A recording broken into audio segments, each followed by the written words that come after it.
നിലമ്പൂരിനെ സംബന്ധിച്ചിടത്തോളം നിലമ്പൂരിൻ്റെ ഒരു തെരഞ്ഞെടുപ്പ് ചരിത്രം പരിശോധിച്ചാൽ അറിയാം, പലതവണ ഇടതുപക്ഷ ജനാധിപത്യ മുന്നണി അവിടെ വിജയിച്ചിട്ടുള്ള മണ്ഡലമാണ്. CPIM ചിഹ്നത്തിൽ CPIM സ്ഥാനാർത്ഥിയായും ജയിച്ചിട്ടുണ്ട്, സ്വതന്ത്ര സ്ഥാനാർത്ഥികൾ എന്ന നിലയിലും ജയിച്ചിട്ടുണ്ട്. ഈ രണ്ടനുഭവവും നിലമ്പൂരിനുണ്ട്. ഇപ്പോഴത്തെ സാഹചര്യത്തിൽ സംസ്ഥാനത്താകെ കക്ഷി രാഷ്ട്രീയത്തിന് അതീതമായി ഒരഭിപ്രായം ശക്തിപ്പെട്ടു വരുന്നുണ്ട്. ആ അഭിപ്രായം ഉയർത്തുന്നവർ ഇടതുപക്ഷക്കാർ മാത്രമല്ല, ചില കാരണങ്ങളാൽ ഇടതുപക്ഷത്തെ ചില സന്ദർഭങ്ങളിൽ വിമർശിക്കുകയും പരിഭവം പ്രകടിപ്പിക്കുകയൊക്കെ ചെയ്യുന്നവർ പോലും ഉണ്ട്. പക്ഷെ അവരെല്ലാം കേരളം ഭരിക്കാൻ നല്ലത് ഇടതുപക്ഷമാണ് എന്ന് അഭിപ്രായപ്പെടുന്നവരാണ്. അതിന് കാരണം കഴിഞ്ഞ 9 വർഷമായി കേരളത്തിൽ ഇടതുപക്ഷ ജനാധിപത്യ മുന്നണിയുടെ നേതൃത്വത്തിൽ ഗവൺമെന്റ് നടപ്പാക്കിയിട്ടുള്ള വൻതോതിലുള്ള വികസന പ്രവർത്തനങ്ങൾ, ക്ഷേമ പ്രവർത്തനങ്ങൾ, ഒരു നവകേരളം സൃഷ്ടിക്കുകയാണ്. അതിൻ്റെ ഗുണഭോക്താക്കളാണ് സാധാരണക്കാരായ ജനങ്ങളല്ല. അതുകൊണ്ട് തന്നെ അവർക്ക് കേരളത്തിലെ LDF ഗവൺമെന്റിനോട് വലിയ മമതയും പ്രതിപത്തിയുമുണ്ട്. ഇത് നിലമ്പൂരിലെ ഉപതെരഞ്ഞെടുപ്പിലും പ്രതിഫലിക്കും. LDF ഗവൺമെന്റിന്റെ പ്രവർത്തനങ്ങൾക്കുള്ള അംഗീകാരമായി ഈ തെരഞ്ഞെടുപ്പിലെ വോട്ടുകൾ മാറും. ഒപ്പം ഉറച്ച മതനിരപേക്ഷ നിലപാട് ഉയർത്തിപ്പിടിച്ചുകൊണ്ട് രാജ്യത്തെ വർഗീയ ധ്രുവീകരണത്തിന് ശ്രമിക്കുന്ന ശക്തികൾക്കെതിരെ CPIM-ഉം ഇടതുപക്ഷ ജനാധിപത്യ മുന്നണിയും സ്വീകരിക്കുന്ന ഉറച്ച നിലപാട് എല്ലാ മതനിരപേക്ഷവാദികളെയും പ്രതീക്ഷ നൽകുന്ന നിലപാടാണ്. ഇതെല്ലാം ഈ തെരഞ്ഞെടുപ്പിൽ ചർച്ച ചെയ്യും.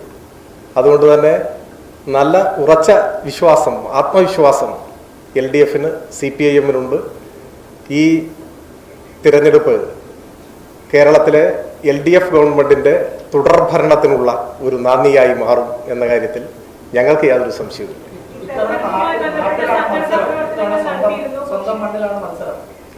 എല്ലാ നാട് തന്നെയല്ലേ, നിലമ്പൂർ നമ്മുടെ ജന്മനാടാണ്.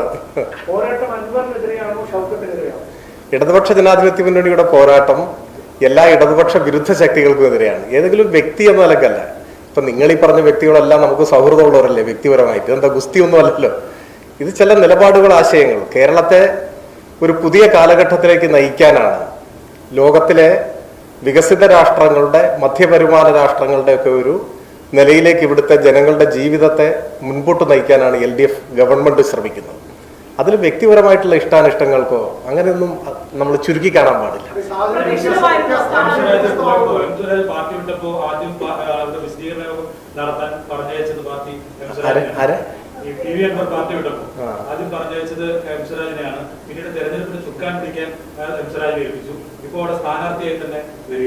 അല്ല, അങ്ങനെ ഒരു വ്യക്തി കേന്ദ്രീകൃതമായിട്ട് കാണണ്ട. ഇപ്പോ ശ്രീ അൻവറിന്റെ കാര്യമാണ് നിങ്ങൾ ഇവിടെ ചൂണ്ടിക്കാണിക്കുന്നത്. അദ്ദേഹത്തിൽ നിലമ്പൂരിലെ ജനങ്ങൾ ഒരു വിശ്വാസം അർപ്പിച്ചിരുന്നു. പക്ഷെ ആ വിശ്വാസം അദ്ദേഹം കാത്തു സൂക്ഷിച്ചില്ല. ഞാനിപ്പോഴും അദ്ദേഹത്തെ അതിനൊന്നും കുറ്റപ്പെടുത്തുന്നില്ല. അദ്ദേഹത്തെ കുഴിയിൽ ചാടിച്ചതിൽ കോൺഗ്രസ് ആണ്, അതിന്റെ നേതാക്കന്മാർക്കാണ് വലിയ പങ്കുള്ളത്. അപ്പൊ അതെല്ലാം ഇതിനോടകം ചർച്ച ചെയ്യപ്പെട്ടിട്ടുള്ളൊരു കാര്യമാണ്. അവിടെ സ്വാഭാവികമായിട്ടും ആ സന്ദർഭത്തിൽ LDF-ഉം CPIM-ഉം ക്യാമ്പയിനൊക്കെ സംഘടിപ്പിച്ചിട്ടുണ്ട്. PB അംഗങ്ങൾ ഉൾപ്പെടെയുള്ള മുതിർന്ന നേതാക്കന്മാരൊക്കെ അവിടെ വന്നിട്ടുണ്ട്. ഞാനും അവിടെ പോയിട്ടുണ്ട്. അങ്ങനെ അത് കാണേണ്ടത്.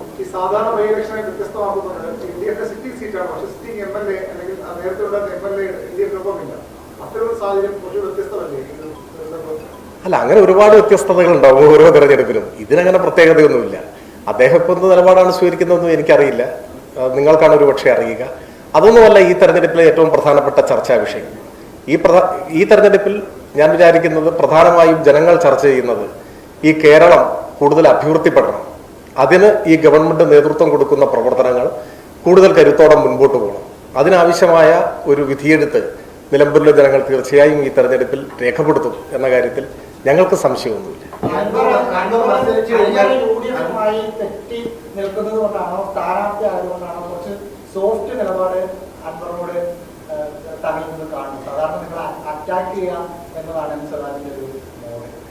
അത് നിങ്ങൾ സൂക്ഷ്മമായി നിരീക്ഷിക്കാത്തതുകൊണ്ടാണ്.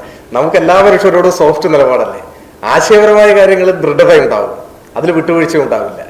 പക്ഷെ വ്യക്തികൾ എന്ന നിലയിൽ നമുക്ക് ആരോടും ശത്രുതയുണ്ടോ? ആരോടും ശത്രുതയില്ലല്ലോ. എല്ലാവരോടും സാഹോദര്യം, സൗഹൃദം, അത്രയല്ലേ ഉള്ളൂ.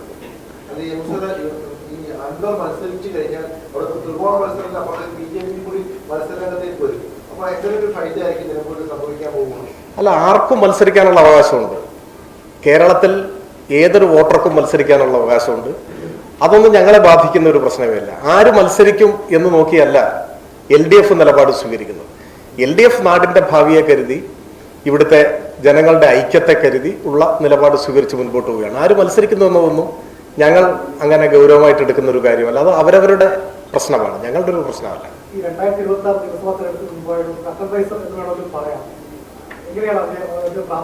അല്ല, അതൊരു ആലങ്കാരിക പ്രയോഗമാണ്. തീർച്ചയായിട്ടും അങ്ങനെ പറയുമല്ലോ. തദ്ദേശ തെരഞ്ഞെടുപ്പിനും അടുത്ത അസംബ്ലി തെരഞ്ഞെടുപ്പിനും മുൻപായി നടക്കുന്ന ഒരു ഉപതെരഞ്ഞെടുപ്പാണ്. ഇനി ഒരു ഉപതെരഞ്ഞെടുപ്പ് നടക്കാൻ സാധ്യതയില്ല.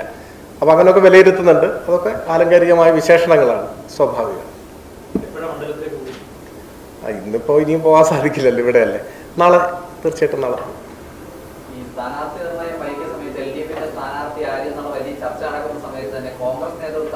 അങ്ങയുടെ ഫോട്ടോയാണ് സോഷ്യൽ മീഡിയയിലിട്ട് കുഞ്ഞാലിയുടെ മണ്ണാണ്, വലിയ വിപ്ലവ മണ്ണാണെന്ന് പറയുന്ന നിലമ്പൂരിലേക്ക് എന്തുകൊണ്ടാണ് പാർട്ടി ചിഹ്നത്തിലേക്ക് ഒരാൾ വരാത്തത്? അവിടെ ചുമതല വഹിക്കുന്ന എം സുരാജ് വരുന്നില്ല എന്നുള്ള തരത്തിലുള്ള ചോദ്യമുണ്ട്. അങ്ങേ മത്സരരംഗത്തേക്ക് കൊണ്ടുവരുന്ന എന്ന് തന്നെയാണ് പ്രതിപക്ഷത്തിന്റെയും ഒരു ആവശ്യം. അത് അങ്ങയോടുള്ള സ്നേഹം കൊണ്ടാണോ, അങ്ങ് നല്ല എതിരാളിയാണെന്ന് അവർക്ക് തോന്നുന്നതുകൊണ്ടാണോ? അതിനെങ്ങനെയാണ് അങ്ങ് കാണുന്നത്?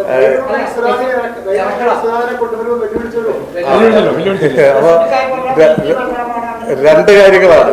ഒന്ന്, LDFന്റെ സ്ഥാനാർത്ഥി നിർണയം വൈകിട്ടില്ല.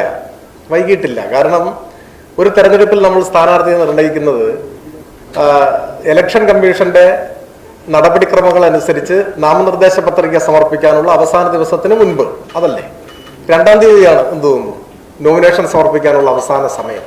അപ്പൊ അതിന് മുമ്പ് തീരുമാനിച്ചാൽ മതി. ഞങ്ങൾ മുൻപേ തീരുമാനിച്ച് അറിയിച്ചിട്ടുണ്ട് മാധ്യമങ്ങളെ പോലും. ഞങ്ങളുടെ സംഘടനാ നടപടിക്രമങ്ങൾ പൂർത്തിയാക്കി 30-ാം തീയതി പ്രഖ്യാപിക്കുമെന്നാണ് ഞങ്ങൾ പറഞ്ഞത്. വൈകിട്ടില്ല. 1. 2, നിങ്ങൾ ഈ പറഞ്ഞ പോലെ ചില സുഹൃത്തുക്കൾ എന്നോട് ചൂണ്ടിക്കാണിക്കണ്ടായി. എനിക്കതിൽ തോന്നുന്നത്, അപ്പോൾ ഞാൻ മത്സരിക്കണമെന്നത് പ്രതിപക്ഷം കൂടി ആഗ്രഹിക്കുന്നു. അപ്പൊ അവരുടെ കൂടി അംഗീകാരം ഈ സ്ഥാനാർത്ഥിത്വത്തിന് ഉണ്ട് എന്നാണ് എനിക്ക് തോന്നുന്നത്. അപ്പൊ അവർക്ക് ഞാൻ നന്ദി പറയുന്നു. ഇപ്പൊ ഇയാൾ മത്സരിക്കാൻ കൊള്ളാത്ത ഒരാളാണെന്ന് അവർ പറഞ്ഞിട്ടില്ലല്ലോ. അവര് അതെ. അപ്പൊ അവരുടെ എല്ലാ സഹായം ഞാൻ പ്രതീക്ഷിക്കുന്നു.